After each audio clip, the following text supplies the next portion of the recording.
Assalamualaikum warahmatullahi wabarakatuh. Waalaikumsalam warahmatullahi wabarakatuh. Nah, Kenalkan, saya Rudi Hartono. Jadi, saya sebagai Ketua LKBH yang ditunjuk dari pengurus pusat membersamai tim-tim hukum. Jadi, untuk saya sebetulnya asli kelahiran dari Nganjuk. Saya sekarang tinggal di Malang. Jadi, saya mulai jadi anggota LKBH mulai 2018 dan 2019 kemarin ditunjuk oleh Mas Taufik untuk menjadi ketua LKBH. Jadi selama kita selama kita menjadi anggota LKBH memang diserahi oleh Mas Taufik, ketua umum, untuk melakukan pendampingan.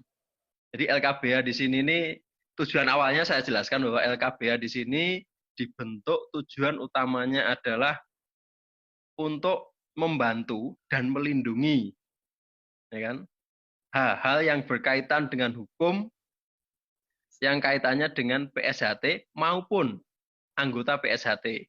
Gitu.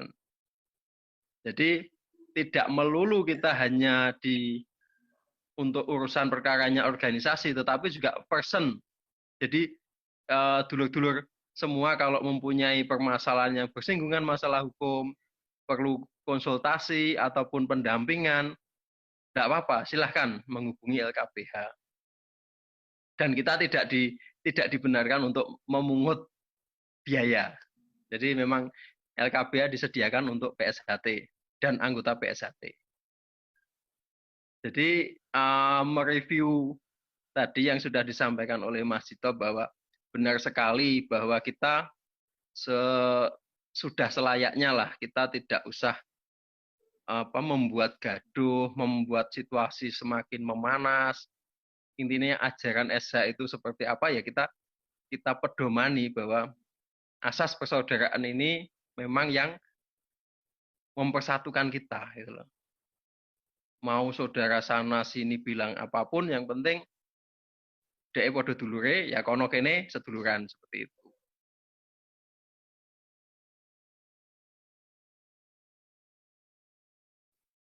Nah, memang mengenai konflik organisasi yang hal ini berkaitan dengan hukum memang juga harus diselesaikan melalui jalur hukum. Karena memang dari dulu juga kita kan yang selalu digugat. Mau nggak mau kan kalau namanya orang digugat, otomatis kita juga memberikan hak jawab melalui hukum acara juga, seperti itu.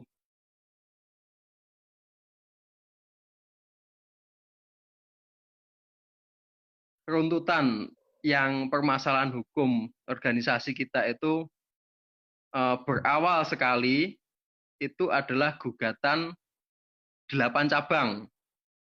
Gugatan 8 cabang menggugat keabsahan hasil Parul 2016. Itu diajukan di Pengadilan Negeri Madiun, kalau saya nggak salah perkara nomor 21. Perkara 21, atau perkara 24. Perkara 24, ada penggugatnya 8 cabang menggugat keabsahan dari hasil Parul 2016. Hasilnya gugatan itu juga tidak dapat diterima di tingkat pertama di PN Madiun. Terus putusan bandingnya juga demikian.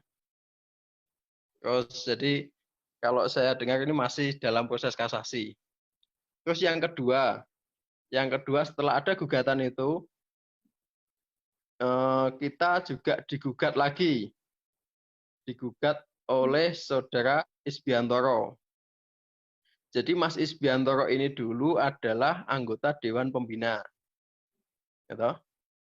Anggota Dewan Pembina di Yayasan SHTRAT, yang pada saat ada rapat pembina di Jogja, beliau sudah diberikan undangan juga sudah ada tanda terima undangannya, tetapi beliau memang tidak berkenan menghadiri.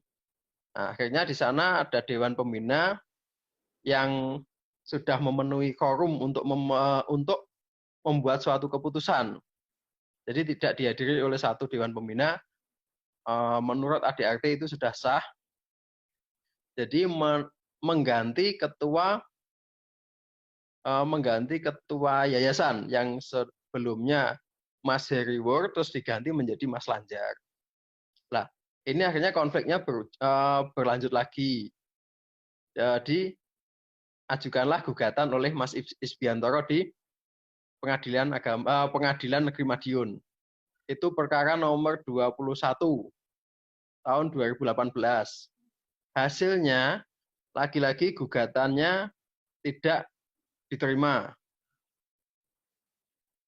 karena dianggapnya memang ada syarat-syarat formil yang tidak terpenuhi oleh penggugat waktu itu. Jadi akhirnya dari pihak Mas Isbiantoro juga mengajukan lagi ke banding. Hasilnya sama, tidak dapat diterima lagi. Hasilnya menguatkan dari putusan Pengadilan Negeri Madiun. Terus saat ini lagi proses di kasasi. Masih belum turun putusannya. Ini putusan belum turun. Awal tahun kemarin ada akhir tahun 2019 ada gugatan masuk lagi. Gugatannya Mas Wahyu sama Mas Andreas Eka Sakti. Yang digugat sama Dewan Pembina sama Ketua Yayasan PSHT. Gugatannya sama materinya, hanya beda subjek penggugatnya. Terus hasilnya tanggal 18 Juni kemarin sudah diketahui kita bersama bahwa gugatan itu tidak dapat diterima. Karena memang masih gugatan yang dengan materi yang sama masih proses di Mahkamah Agung, di proses kasasi. Itu yang soal yayasan gitu. Terus kita pernah menggugat adanya badan hukum PSHT yang jumlahnya kalau nggak salah ada 13. Itu tahun 2018 sudah putus. Tujuannya apa? Tujuannya yang gugat Mas Taufik. Mas Taufik menggugat Kemenkumham, Kementerian Hukum dan HAM, yang menerbitkan pengesahan badan-badan hukum yang dengan nama PSHT itu tujuannya cuma satu. Jangan sampai PSHT ini pecah gitu loh. Bisa kita bayangkan misalkan setiap cabang mempunyai badan hukum masing-masing. Ya kan? Bagaimana nanti koordinasinya? Bagaimana ketika nanti ada keputusan pusat yang tidak bisa diterima cabang, akhirnya terus cabang melaku dewi-dewi. Lah itu kan nggak bagus. Akhirnya sama Mas Taufik diajukanlah gugatan terhadap badan hukum PSHT. Hasilnya di tingkat pertama PT UN dikabulkan. Sampai akhirnya kasasi dikabulkan, ya ini untuk Kemenkumham diminta untuk membatalkan badan hukum PSHT ini. Ya kan? Akhirnya setelah dibatalkan semua, kita membuatlah badan hukum PSHT yang satu, namanya badan PSHT. Jadi nggak ada PSHT, kalau yang dibatalkan itu kan ada PSHT Probolinggo, PSHT Madiun, PSHT Trenggalek, dan banyak kemarin, ada 13-an. Sedangkan badan hukum yang dibentuk oleh Mas Taufik hanya satu, PSHT kan, seperti itu. Tahun 2019 sudah turun, sudah mendapat pengesahan dari Kementerian Hukum dan HAM. Nah, setelah terbit badan hukum ini, akhirnya ada masuk gugatan di PT UN Jakarta, yang tujuannya sama, untuk membatalkan ini badan hukum kita ini yang dibentuk oleh Mas Taufik. Jadi Mas Murjoko yang mengajukan. Jadi Mas Murjoko mengajukan gugatan itu, ya kita tidak mau mengintervensi mengintervensi putusan dari hakim, itu juga sudah kewenangannya hakim memutus, itu memang haknya hakim, tetapi dalam pertimbangannya menurut kami hal itu tidak sesuai. Kenapa dikabulkan gugatannya untuk membatalkan badan hukumnya yang dibentuk oleh Mas Taufik? Salah satunya adalah bahwa PSHT sedang dalam kondisi konflik seperti itu. Padahal kan konflik sudah diselesaikan sebelumnya dalam gugatan yang 13 badan hukum itu kan sudah selesai dianggapnya seperti itu.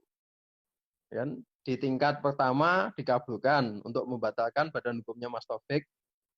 Terus di tingkat pengadilan tinggi tata usaha kemarin itu yang baru turun juga menguatkan. Nah, akhirnya kita tempuh upaya hukum kasasi yang minggu-minggu ini sedang kita ajukan kasasi seperti itu.